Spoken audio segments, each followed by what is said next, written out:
Saudara-saudari, langsung aja bahwa tahukah Anda bahwa berkat yang Tuhan berikan janjikan pertama kali datang kepada Abraham. Dan Abraham menerima 3 janji besar secara umum. Saya nggak akan detail karena kita akan berusaha untuk lebih cepat, tetapi dalam Kejadian 12 ayat 1 dan 2 dikatakan Allah berjanji, aku akan membuat engkau menjadi bangsa yang besar. Bukan Abraham yang besar, tetapi bangsa yang besar, keturunan Abraham. Dan memberkati engkau, serta membuat namamu masyhur, dan engkau akan menjadi berkat. Saudara-saudari, janji ini dikatakan bukan kepada Abraham, tetapi bangsa keturunan Abraham. Manusia kadang-kadang hanya melihat apa yang saat ini dia alami. Manusia tidak sadar bahwa apa yang dia lakukan akan menentukan anak cucunya, keturunannya. Dunia akan memberikan pola pikir, nikmati sekarang juga apa yang ada padamu, sehingga mereka nggak mikir dampaknya kepada orang lain. Kita dari semula menyadari kita ini anak Allah. Tujuannya juga adalah menjadi berkat, mempengaruhi orang lain. Berkat bagi orang lain bukan masalah uang aja, tetapi adalah Anda ikut membuat suasana keadaan jadi baik. Seorang anak Tuhan adalah bukti bahwa Tuhan bekerja di dalam dia, maka tempat di mana dia berada, keluarganya aturan gak enak, jadi enak, saudara. Itu bukti bahwa kita sudah mengubah pola pikir. Itu bukti bahwa kita sudah menjadi suatu berkat buat orang lain. Ya. Nah, yang kedua yang dijanjikan oleh Tuhan adalah di dalam Kejadian 12 ayat 7, Abraham, aku akan memberikan negeri ini kepada keturunan. Waktu Abraham meninggal, tanah yang dia miliki cukup besar, tetapi kepada keturunannya jauh lebih besar. Berkat dari Tuhan itu selalu bertambah-tambah di dalam kehidupan kita. Kalau Anda sekarang sudah diberkati, Anda akan melihat lebih lagi berkat dari Tuhan. Asal kita ngerti prinsipnya. Kemarin kita belajar tentang prinsip dan bejana. Kita harus tahu prinsip bagaimana berkat Tuhan telah mengalir dan mengefektifkannya, tapi kita juga harus menyediakan bejananya. Dalam PA, Anda ikutin. Ya, kalau Anda nggak ikut kemarin, lihat videonya, YouTube-nya, tentang berkat finansial. Ya. Nah, kemudian sesudah itu dia bilang, di dalam Kejadian, Tuhan janjikan, walaupun Abraham bilang, Tuhan, katanya nih ya, jangan takut Abraham, akulah perisaimu, upahmu akan sangat besar. Abraham menjawab, upahnya besar nih Tuhan janjikan. Tapi Abraham bilang, ya Tuhan, apakah yang akan engkau berikan padaku karena aku akan meninggal dengan tidak mempunyai anak. Dan yang akan mewarisi rumahku adalah Eliezer, orang Damsik itu, budak dia. Lihat, Abraham ngerti bahwa segala sesuatunya bukan tentang dia, tetapi bagaimana dia bisa mewariskannya kepada keturunan. Kalau Tuhan berkati dia dengan harta berlimpah, Tuhan kasih tanah, tapi buat dia nggak ada artinya. Kenapa? Karena yang dia butuhkan adalah anak yang buah dia wariskan. Makanya, ya, lagi kata Abraham, engkau tidak memberikan kepadaku keturunan sehingga seorang hambaku nanti menjadi ahli warisku. Tetapi datanglah firman Tuhan kepadanya demikian. Orang itu tidak akan menjadi ahli warismu, melainkan anak kandungmu. Dialah yang akan menjadi ahli warismu. Jadi ada janji yang ketiga, anak kandung. Dari ketiga janji ini menurut Anda dan saudara, semua di sini hadir, mana yang paling dinanti-nantikan Abraham? Anak. Ya, anak. Ini bukan tentang masalah fisikal, ya. Jadi ini masalah rohani, kebenaran firman Tuhan. Ketiga janji ini diberikan, tetapi ini butuh anak. Karena tanpa anak, tadi tanah itu diberikan kepada keturunan. Janji bangsa diberkati dan jadi berkat buat orang lain kepada bangsa yang dibangun dari keturunan Abraham. Tanpa anak tidak akan ada gunanya, ataupun tanah itu nggak dibutuhkan. Tanpa anak nggak akan ada suatu bangsa. Benar? Anda ngerti ya? Nah, tidakkah kita sadar bahwa sesungguhnya Apa yang Tuhan kasih, berkat ini bukan hanya kepada Abraham, tetapi kepada Anda dan saya. Ini berbicara tentang anak adalah benih. Tuhan memberikan Anda benih. Saya mau tanya kepada Anda begini. Ketika Abraham secara fisik belum punya anak Abraham siapa? Yang pertama? Ishak. Ketika Abraham belum punya anak fisik, ya, Ishak udah ada belum? Udah ada belum? Udah belum? Jangan takut, salah pun nggak dihukum. Nah, benar pun nggak dikasih hadiah. Lebih baik diam katanya. Silent is golden. Bagaimana? Udah ada belum, Ray? Belum ada. Jadi waktu kamu belum lahir, kamu sudah eksis belum?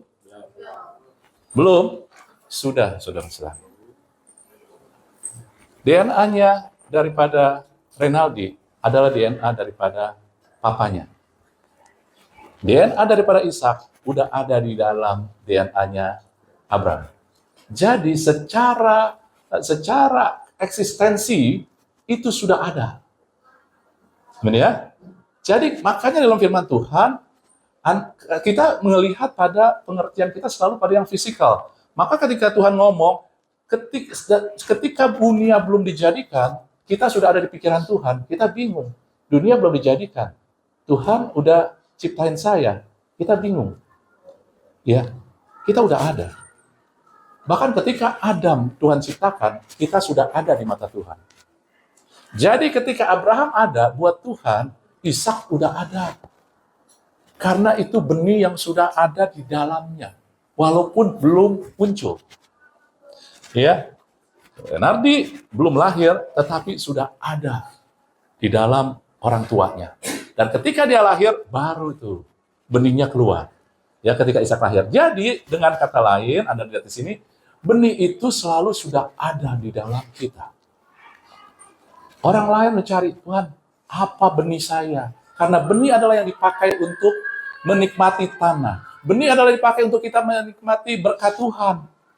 Kita sering cari hal sesuatu yang jauh di luar diri kita. Padahal Tuhan sudah taruh di dalam diri kita. Banyak sekali kita nggak lihat. Tapi hari ini kita mau ngelihat ini. Ya, jadi sudah ada di dalam kita. Nah, Anda ngelihat, ketika kita terima Yesus, 1 Petrus 1 ayat 23 katakan begini. Kita baca sama-sama. 3, 2, 1. Karena kamu telah dilahirkan kembali bukan dari benih yang fana, tetapi dari benih yang tidak fana oleh firman Allah yang hidup dan yang kekal. Saya mau singkat aja, nggak pakai ayat yang banyak-banyak, bagaimana? Karena diterangkannya dengan ayat-ayat lain, tetapi konklusinya, karena ini yang kita bukan yang kita mau jabarkan, adalah begini: ketika Anda lahir baru, dilahirkan kembali, ya, bahwa barang siapa dalam Kristus dia adalah ciptaan yang baru. Anda lahir baru ketika terima Yesus. Kalau yang belum terima Yesus, enggak. Tetapi ketika Anda terima Yesus, Anda telah memiliki lahir kembali dengan benih yang tidak fana. Kalau benih yang fana, itu benih yang daging, Anda bisa melihat. Anda bisa rasakan. Benih yang tidak fana, itu roh.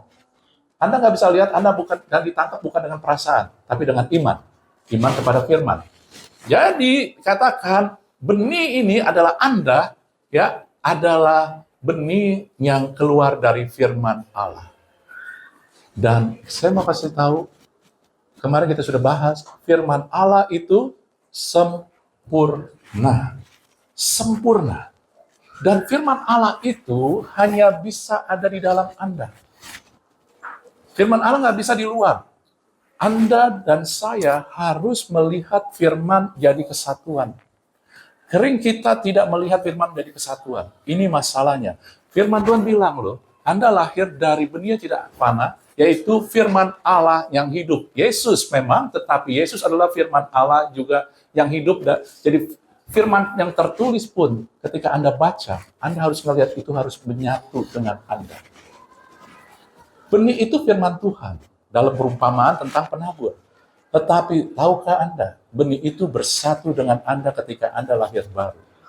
Masalah kita adalah, kadang kita nggak melihat firman Tuhan sudah satu dengan kita. Tuhan sudah perintahkan firman itu datang kepada kita. Jadi firman itu, janji-janji Tuhan, itu sudah jadi bagian kita, milik kita. Oleh sebab itulah, itu yang menghidupkan kita ketika benih ini kita izinkan tumbuh. Anda ngerti kan? Nah, ketika benih itu tumbuh, Anda izinkan tumbuh, karena dia sudah ada. Semua janji Tuhan adalah ya di dalam Kristus. Jadi sudah ada di dalam Anda dan saya. Anda nggak usah ngemis. Asal tahu aja, udah ada. Tetapi saya harus tumbuhkan. Kita nggak tumbuhkan dan lihat benih itu dalam sisi fisik fana yang kelihatan, tetapi dalam sisi spirit, Anda harus melihat dengan iman sesuai dengan firman. Oke ya? Jadi Anda ngelihat yang dibutuhkan benih sekarang bukannya janji Tuhan, Tuhan genapi dong. Tuhan sudah taruh benih yang sempurna. Firman Allah yang sempurna yang hidup itu di dalam Anda. Benih itu nggak akan gagal. Amin? Benih itu sempurna, nggak gagal. Anda diciptakan sempurna. Yang ikut VL sudah tahu, tidak ada yang salah ketika Tuhan menciptakan Anda, terlebih Anda sudah lahir baru. Sempurna. Tetapi yang masalahnya, benih butuh tanah.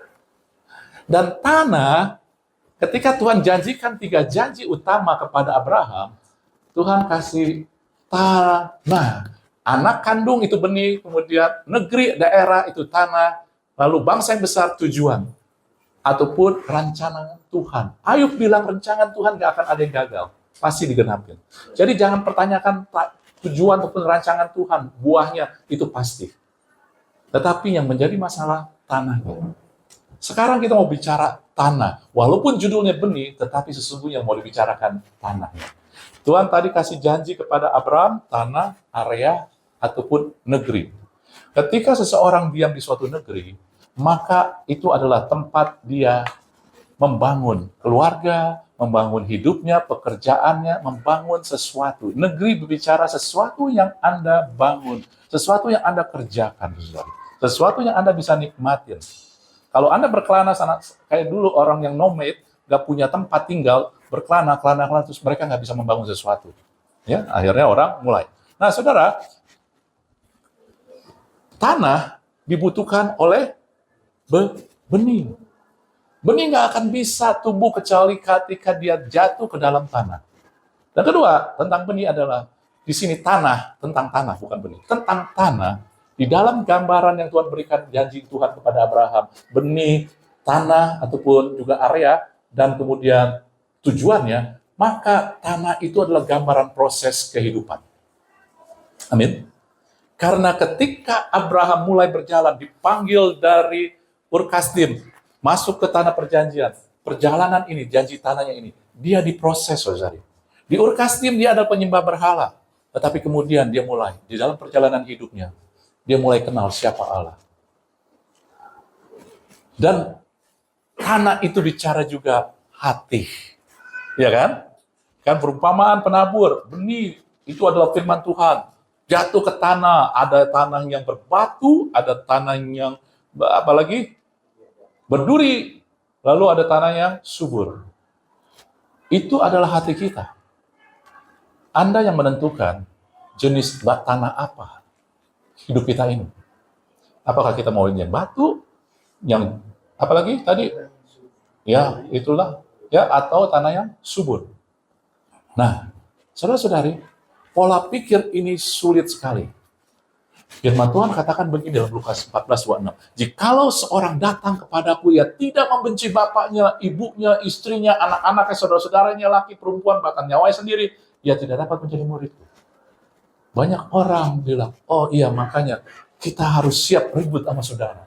Kita harus, udah orang tua bukan nomor 1. Ya, jadi kadang kita nggak perlu rawat orang tua. Nggak perlu berikan yang terbaik, nggak perlu respect, nggak perlu hormat. Ya, kita, firman Tuhan bilang begitu. Saudara-saudari, ayat ini Anda dan saya harus ngerti. Tujuan dari ini Tuhan ngomong adalah supaya ia dapat menjadi muridku. Dalam kebudayaan Yahudi, ketika seseorang menjadi murid, maka dia tinggal bersama gurunya. Dalam kebudayaan Yunani yang kita ikutin sekarang, kalau orang jadi murid, dia duduk di dalam kelas. Bukan tinggal sama-sama. Makanya ketika ada 2 orang murid Yohanes datang mau jadi murid Yesus, dia tanya, Guru, di mana engkau tinggal. Karena mereka akan tinggal sama-sama, maka dikatakan dalam firman Tuhan dari Yohanes, maka sejak saat itu mereka tinggal bersama Yesus. Kalau tinggal bersama, tujuannya apa? Anda mulai dilatih memiliki pola hidup, pola pikir yang sama dengan gurunya. Murid dalam budaya Yahudi adalah menjadi seperti gurunya, yaitu pola pikirnya. Jadi ketika dikatakan, oh kalau kamu mengikuti aku, memiliki pola pikir, itu kamu harus benci bapak, ibu, itu bukan secara harafiah. Artinya saya kira-kira bisa mengartikan begini, nggak gampang. Anda gampang nggak untuk membenci orang tua? Nggak gampang. Mengubah pola pikir, itu adalah perjuangan. Itu nggak mudah. Itulah yang harus kita pikul di salibnya. Bukan pikul salib itu bukannya tentang, oh saya harus menderita. Bukan. Pikul salib adalah Anda mulai mau memegang pola pikir Kristus, walaupun otak Anda kayaknya, oh masa kayak begitu sih? Oh masa kayak begitu sih? Gitu, ya? Amin? Jadi Anda sudah ngerti? Nah, pola kehidupan ini, Anda melihat proses kehidupan, ini hanya contoh doang, saudara-saudari. Ya, Abraham, ketika dia berjalan di tanah yang sudah Tuhan mau janjikan ke dia udah masuk nih ke tanah perjanjian, semua belum menjadi milik dia. Ya, kalau Anda melihat dalam cerita Abraham. Lalu, suatu ketika ada masa kering. Dia pergi, dia tinggalin tanah Yudea, lalu dia pergi ke Mesir. Di Mesir, pada waktu ia akan masuk Mesir, berkatalah ia kepada Sarah istrinya, memang aku tahu bahwa engkau adalah seorang perempuan yang cantik. Para saya apabila orang Mesir melihat engkau, mereka akan berkata itu istrinya, jadi mereka akan bunuh aku dan biarkan engkau hidup. Jadi dia bilang sama Sarah, kamu bilang aja saudaraku. Bertanggung jawab enggak? Enggak. Dia saat itu belum melihat janji Tuhan. Kenapa? Dia belum siap. Oleh sebab itulah dia proses kehidupannya. Tetapi kemudian ketika dia berjalan dalam perjalanan hidupnya itu, saudari, akhirnya suatu ketika Lot, keponakannya, yang tinggal di Sodom Gomora, di Sodom, saudara, itu ditawan dan diambil hartanya. Abraham langsung bela. Abraham langsung ajak orang-orang dia dan merebut kembali Sodom dan melepaskan Lot dan membawa kali tawanannya. Dan Anda melihat ketika dia menang, dia selesai, lalu di dalam Kejadian 14, 21, 23, Raja Sodom berkata, berikanlah kepadaku orang-orang itu dan ambillah untukmu harta benda. Tapi Abraham berkata kepada Raja negeri Sodom, aku bersumpah demi Tuhan Allah yang Maha Tinggi, pencipta langit dan bumi, aku tidak akan mengambil apa-apa dari kepunyamu itu. Sepotong benang tali kasih pun tidak, supaya engkau jangan berkata aku telah membuat Abraham kaya. Seperti kata-kata ini kita sering banggakan. Aku juga mau kayak begitu. Tetapi yang mau dikasih unjuk adalah begini, saudara. Abraham sebelumnya di Ur Kasdim adalah penyembah berhala. Tetapi sekarang dengan perjalanan hidup, tanah hatinya sudah berubah. Dia mulai mengenal Allah. Sehingga dia bilang, Allah lah yang membuat dia berhasil. Allah yang harus disembah. Kita bukan ikut-ikutan perkataannya, tetapi lihat ada perubahannya. Dari nggak mengenal Allah, kemudian jadi sangat mengenal Allah. Dari yang sebelumnya istrinya sendiri nggak mau dibela, dengan kata lain tanda kutip pengecut, berubah. Ini keponakannya aja, bukan orang yang paling dekat, dia mau bela. Berubah nggak itu karakternya? Berubah. Di dalam perjalanan hidup Abraham, tanah, dia ketika berjalan di tanah yang Tuhan janjikan, terjadilah perubahan. Anda dan saya sedang berjalan di dalam proses kehidupan. Bukan bikin Anda sulit, tetapi untuk supaya benih yang Tuhan sudah berikan kepada kita, janji-janji Allah itu, bisa keluar dan tumbuh. Jadi, kita lihat hal ini. Ya, tanah. Tanah artinya proses mengubah pola pikir. Di dalam Alkitab ada 3 hal yang penting untuk memiliki tanah. Apa aja? Kita melihat nih, ya. Di dalam Kejadian 13 ayat 14 sampai 17 saya bacakan. Setelah Lot berpisah kepada Abraham. Anda ngelihat? Abraham dan Lot orang-orangnya pada ribut karena mereka udah mulai tambah kaya. Tapi Abraham sudah berubah. Dia nggak mau ribut. Dia bilang sama Lot, Lot, pilih. Kamu mau pilih kemana? Kalau kamu pilih kanan, aku pilih kiri. Lalu Lot lihat daerahnya subur. Ya kan? Lalu Abraham, oke, sisanya dia. Tanahnya sudah berubah. Lalu Tuhan baru ngomong sama dia. Ya, lihat. Abraham, pandanglah sekelilingmu dan lihatlah dari tempat kau berdiri, ke timur, ke barat, utara, selatan, sebab seluruh negerinya kau lihat itu akan kuberikan kepadamu. Hal pertama tentang tanah adalah Anda harus memandang ataupun melihat. Yang lain kemudian, dan aku akan menjadikan keturunanmu seperti debu dan tanah banyaknya. Lihat, ketika dia punya cara pandang yang benar, maka apa yang diinginkan, benih itu tumbuh dengan banyaknya. Ini bukan tentang anak. Karena tadi keturunan adalah bicara benih. Dan benih buat kita adalah firman Allah. Janji-janji. Anda mau berapa banyak? Tapi tanah ini yang dibutuhkan Tuhan. Dari Tuhan dia nggak ada tahan. Dari Tuhan dia berikan semuanya sepenuhnya. Sekarang tergantung kita. Lalu tentang tanah itu, jika seandainya ada yang dapat ini debu ya, jadi berkat Tuhan, janji Tuhan, nggak ada batasnya. Kamu mau yang mana? Nggak ada batasnya, tapi butuh tanah. Ya. Kemudian bersiaplah, jalanilah negeri itu menurut panjang dan lebar. Sebab kepadamu lah aku berikan negeri itu. Tanah itu selesai. Jadi dua hal yang kita lihat. Pertama, bahwa untuk kita bisa memiliki tanah, untuk kita bisa menang di hati kita, harus pandang. Melihat, ini firman Tuhan. Pandang, lihat, maka itu yang diberikan kepada kita. Lalu yang kedua adalah jalani. Jalanilah negeri itu menurut panjang dan lebar. Nah, ini ada maknanya, saudara-saudari. Ketika Tuhan menjanjikan itu kepada Abraham, sesungguhnya dia berikan kepada kita. Ini fondasi. Kejadian adalah selalu fondasi. Prinsip Tuhan yang Tuhan letakkan dari awal mulanya. Ya, kita lihat nih, sekarang pandang dan lihat itu bicara apa. Firman Tuhan katakan begini, Yohanes 11:40, bukankah sudah kukatakan kepadamu, jikalau kamu percaya, dalam bahasa aslinya pistis, pisteo, beriman, engkau akan. Masalahnya bukan kita nggak mau melihat, masalahnya kita tidak mengaktifkan iman. Cara kita melihat adalah dengan iman. Dan iman timbul dari firman Kristus. Anda mulai melihat bahwa apa yang dikatakan firman Tuhan itu benar-benar ya dan amin. Anda mulai melihat apa yang dikasih tahu prinsip-prinsip firman Tuhan itu harus kita ikutin, bukan itu syarat, tetapi itu membuat kita bisa melihat janji-janji Tuhan, dan apa yang kita bisa lihat itu yang bisa kita alami. Ketika kita punya iman, maka kamu akan melihat. Dan iman hanya timbul karena firman. Bagaimana kita tahu apa yang Tuhan berikan kalau kita nggak pernah baca firman? Bagaimana tahu itu bisa mendem di hati kita kalau kita nggak pernah diskusikan? Bagaimana kita mau diskusikan kalau kita nggak pernah mengasih waktu buat Tuhan dikit sekali? Taunya doa. Dalam doa pun hanya minta, Tuhan tolong dong, ini susah. Tuhan tolong dong. Saya nggak masalah Anda minta berseru sama Tuhan. Kadang jiwa ini butuh untuk berseru.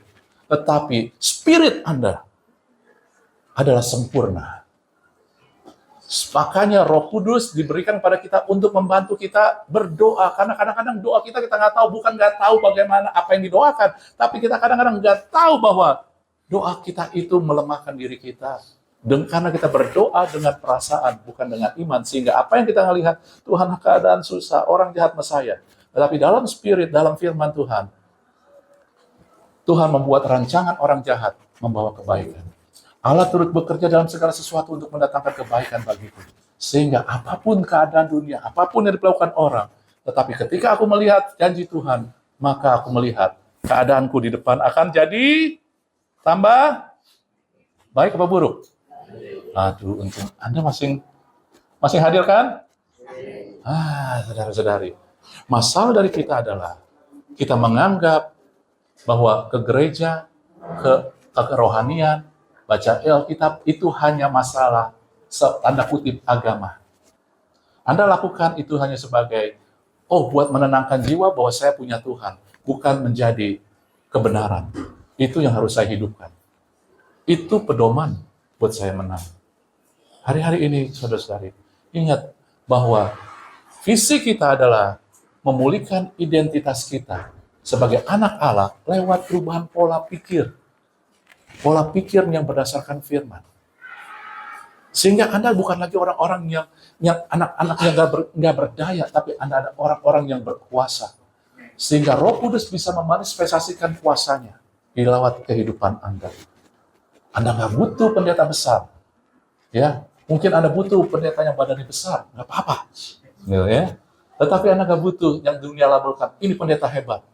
Sehingga apapun yang dia ngomong, kita telan bulat-bulat. Enggak. Banyak sekali saya dengerin, maaf, pendeta-pendeta yang dianggap besar, saya ngeliat kok ngajarnya cetek dan kayak gitu-gitu aja. Bukan sombong. Tapi ketika Anda ngerti firman, Anda pun tahu mana yang membangun spirit Anda.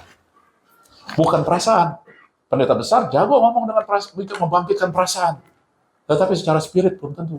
Ya, maaf. Jadi memang saya nggak sebut nama kan, nggak apa-apa ya. Sebut saya membangkitkan Anda untuk mulai stir up, goncangkan, goyak nih, bikin naik nih, ya.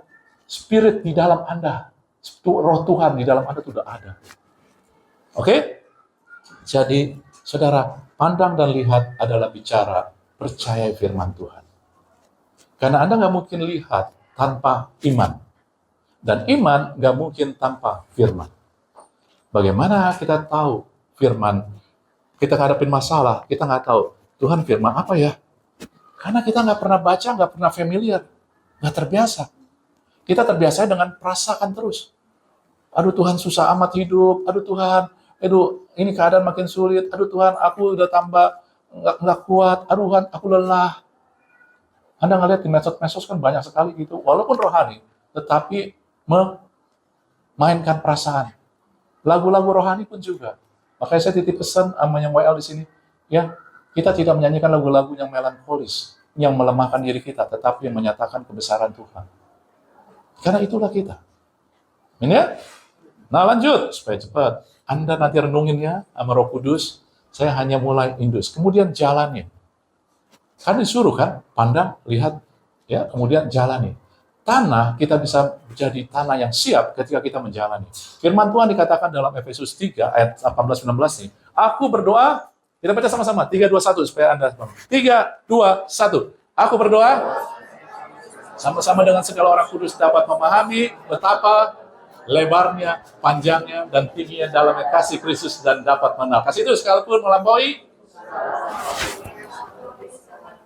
Kejadian bilang apa? Jalanilah negeri itu menurut panjang dan lebarnya.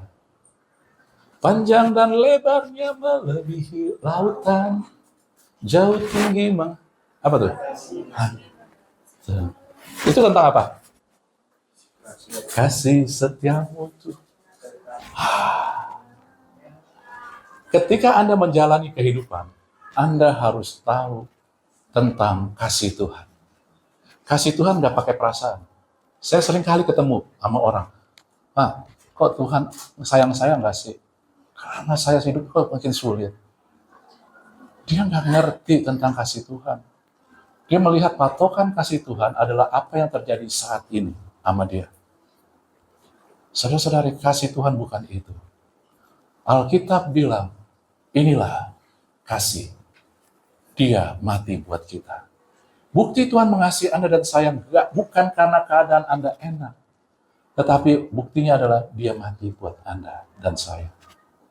Di kayu salib, ketika kita masih berdosa. Itulah kasih yang terbesar. Kalau kita ngelihat pada keadaan, semua orang mengalami kadang ada di lembah, kadang ada di puncak. Kebodohan kita membuat kita kadang juga di lembah. Bukan karena Tuhan. Ketika kita buka celah, Kita jatuh dalam pencobaan, bukan karena Tuhan. Anda mulai mengalami hal-hal sulit. Pencobaan akan membuat kita dalam masa sulit. Kebodohan kita, nggak tahu prinsip Tuhan juga membuat kita datang kepada lembah.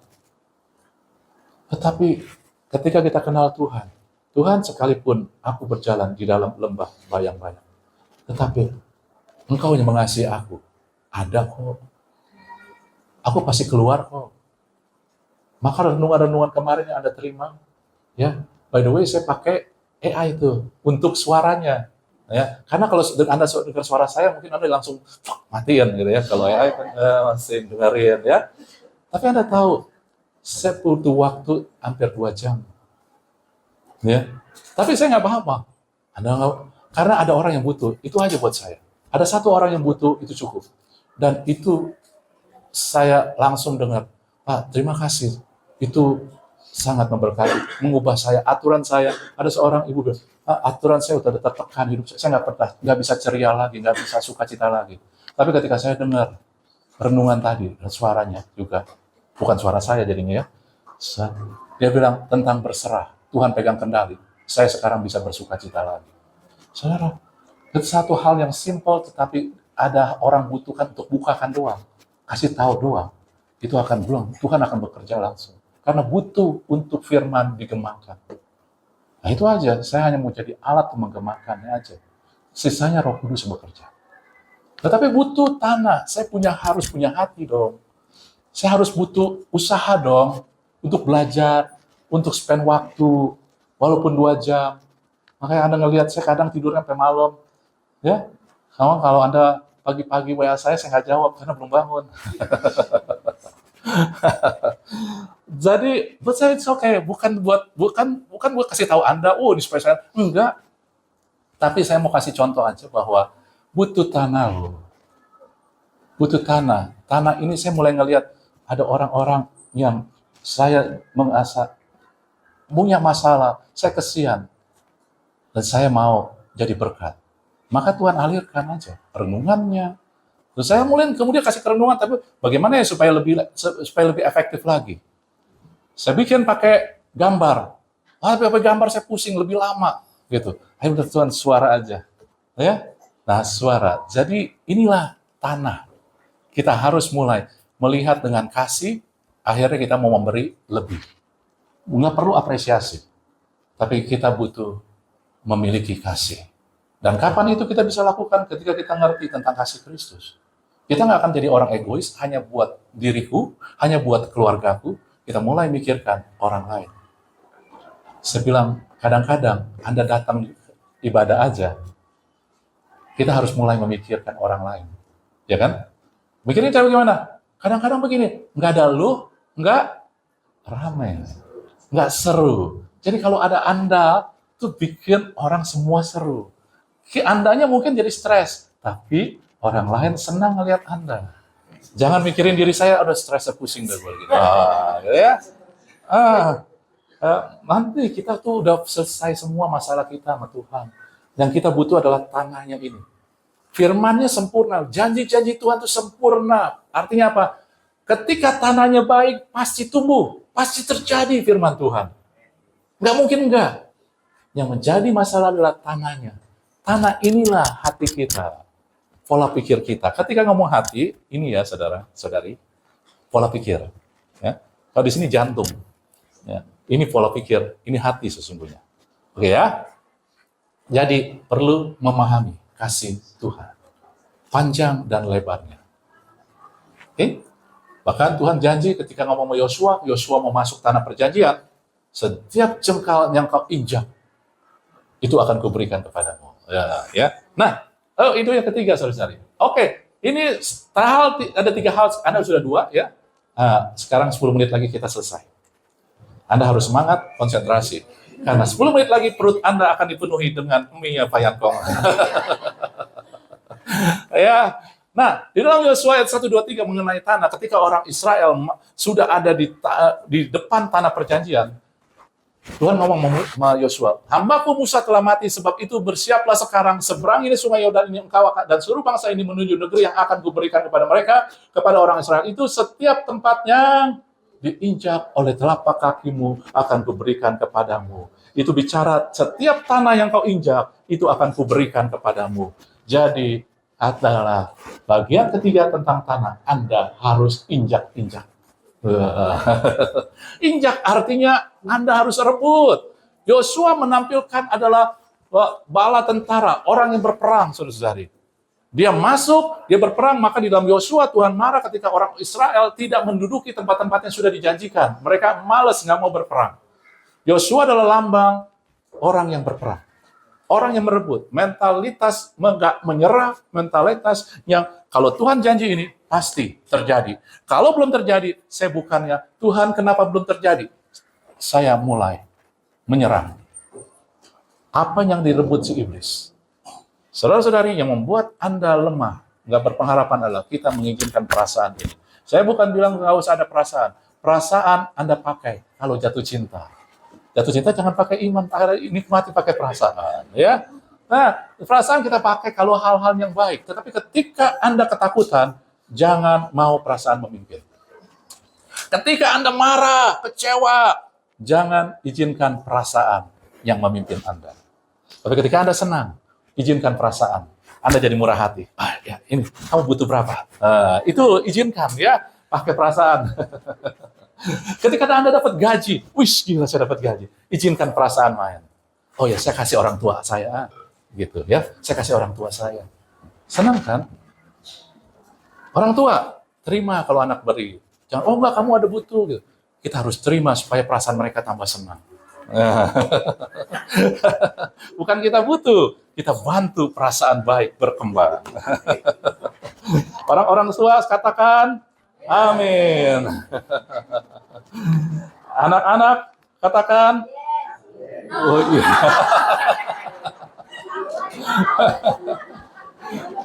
Bertobatlah. Bertobatlah. Ya saudara-saudari, hidup ini harus kita mulai jangan stres, ya. Tapi kita balik kemari.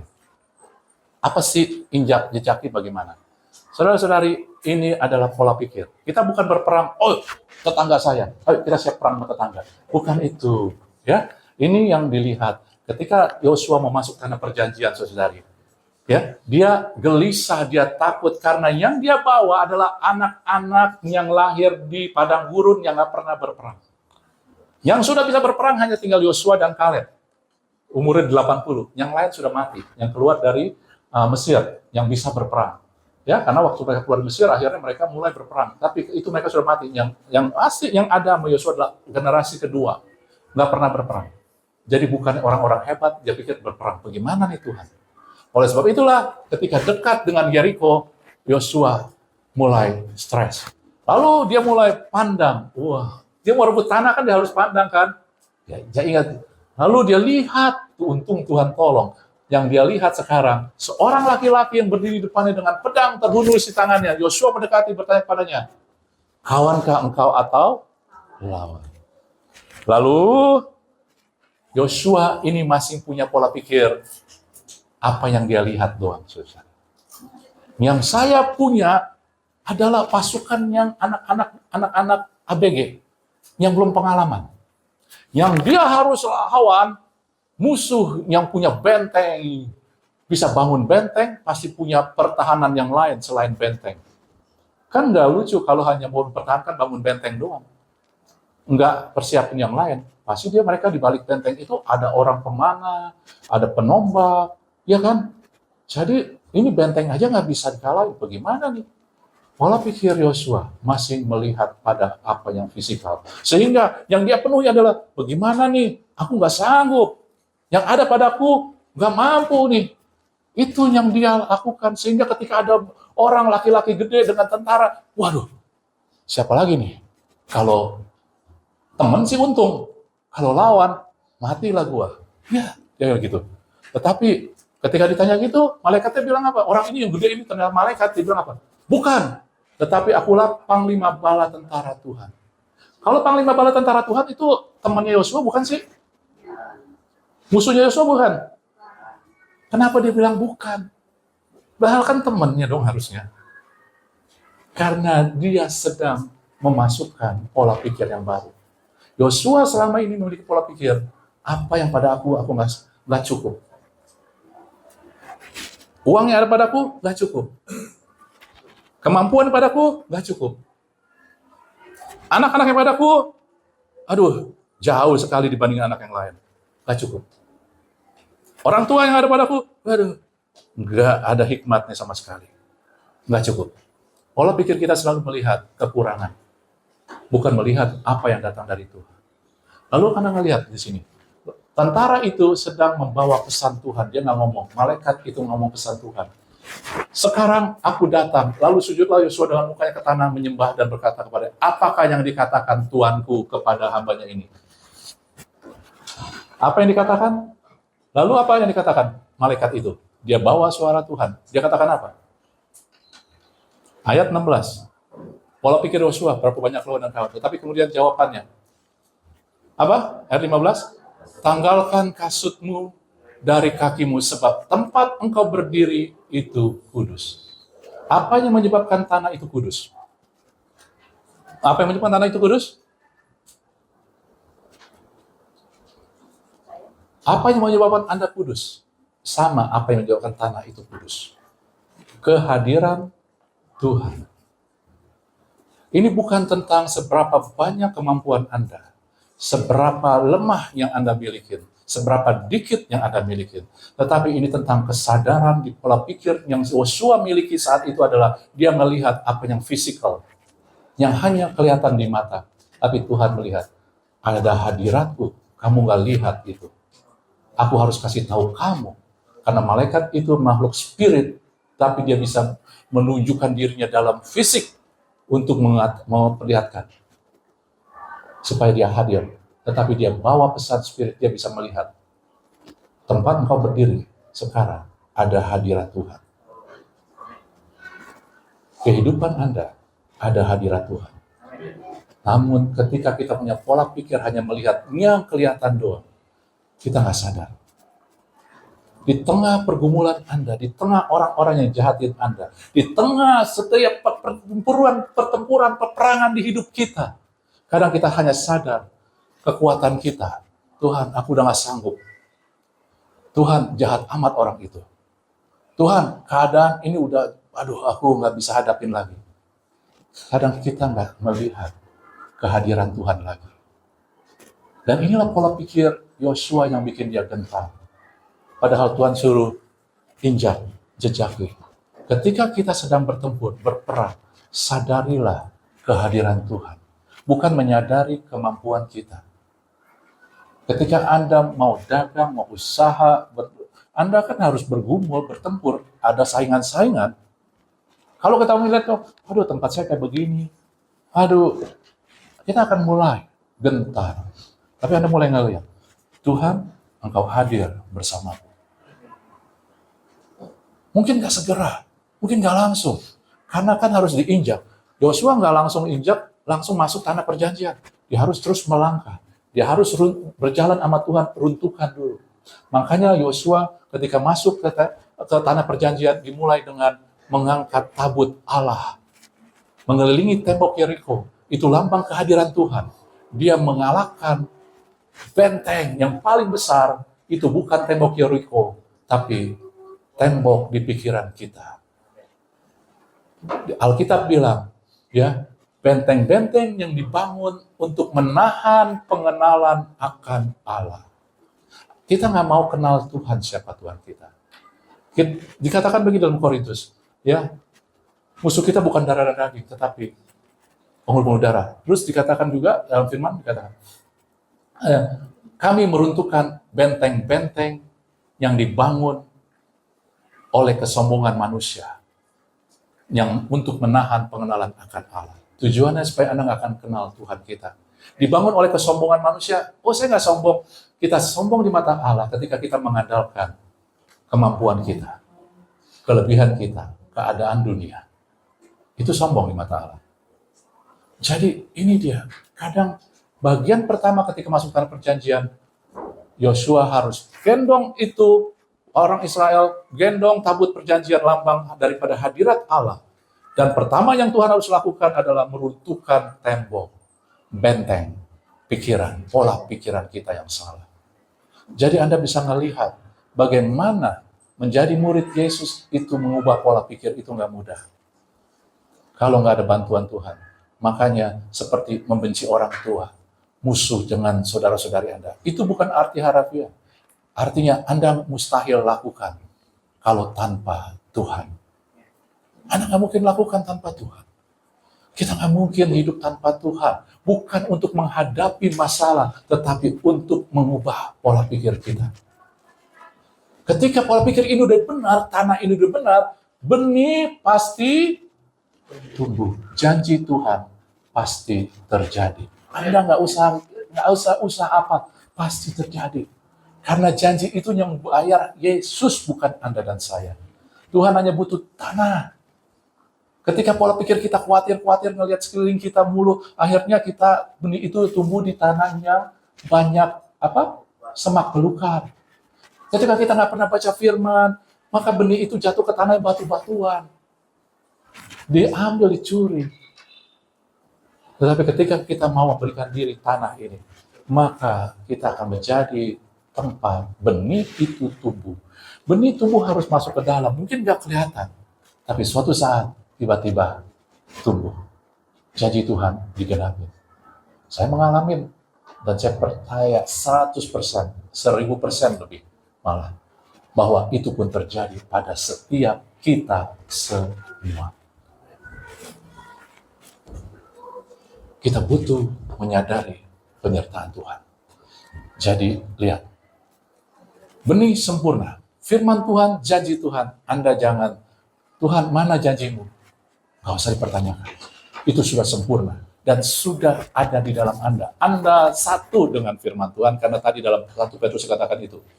Kita lahir dari benih yang tidak fana, yaitu firman Tuhan yang hidup. Sama, kita lahir jadi satu artinya. Kalau kita lahir dari firman, artinya DNA kita firman. Firman itu sudah ada di dalam kita ketika kita percaya. Tetapi kita nggak tahu kalau kita nggak baca. Tanah itulah butuh firman. Banyak lagi hal yang lain, tetapi Anda lihat itu aja. Tetapi janji Tuhan, tujuan Tuhan, itu pasti. Itu pasti, nggak mungkin. Telah ditetapkan. Ayub katakan dalam Ayub 42, aku tahu engkau itu maha kuasa, tidak ada yang mustahil bagimu. Dan tidak ada rancanganmu, tujuanmu, yang tidak digenapi, saudara-saudari. Gak ada yang gak digenapi. Jadi artinya tujuan Tuhan pasti digenapi. Tetapi sekarang tergantung kitanya, tanahnya ini. Tuhan sudah berikan benihnya. Sebab itu, ini yang saya katakan, hadapi setiap pergumulan dengan menyadari kehadiran Tuhan. Berjalanlah di dalam perjalanan hidup ini dengan bersandar pada kasih-Nya. Sebab itu kita perlu tahu kasih-Nya, bukan dari perasaan, tetapi dari firman-Nya. Miliki pola pikir sesuai dengan firman Tuhan. Bukan hanya tentang, oh iya, janji, tetapi tentang ketetapan-ketetapannya. Misalkan, saudara-saudari, janji firman Tuhan, ya, orang yang memberi tidak akan kekurangan. Pakai prinsip itu, pakai pola pikir, saya memberi, saya kasih, uang saya berkurang. Kita jangan pakai itu, kita mulai pilihin pola pikir Tuhan, orang yang memberi lebih diberkati daripada orang yang memberi. Saya bukan bilang bahwa, oh kalau menerima nggak boleh. Enggak, kalau kita nggak menerima, nggak ada sesuatu yang kita bisa beri. Tetapi segala sesuatu yang Anda terima, pakailah itu sebagian untuk memberi. Anda bisa memberi orang-orang yang kekurangan, Anda bisa memberi buat pelayanan di gereja, ya. Pakai itu, miliki pola pikir itu. Jadi bukan hanya itu. Kemudian pola pikir di Alkitab banyak sekali. Saya bukan untuk mengkritik.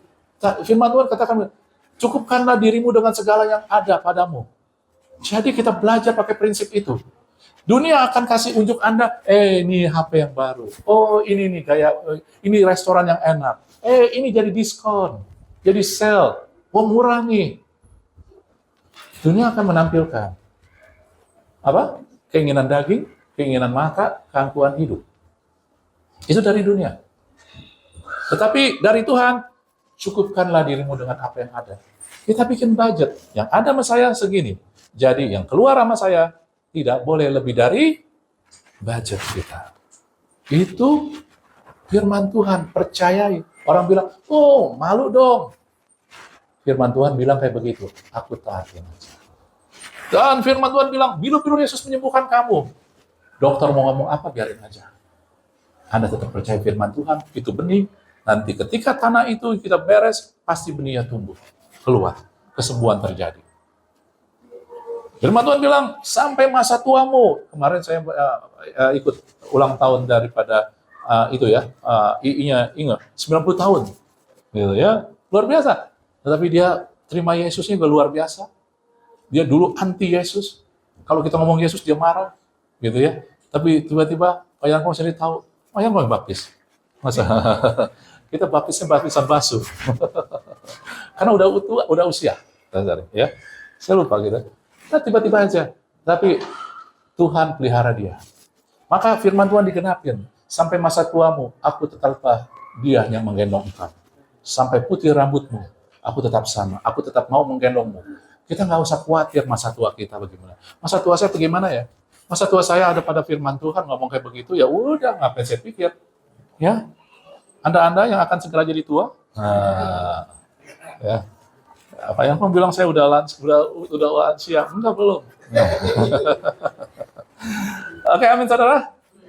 Anda nangkep kok? Yuk, saya undang pemusik.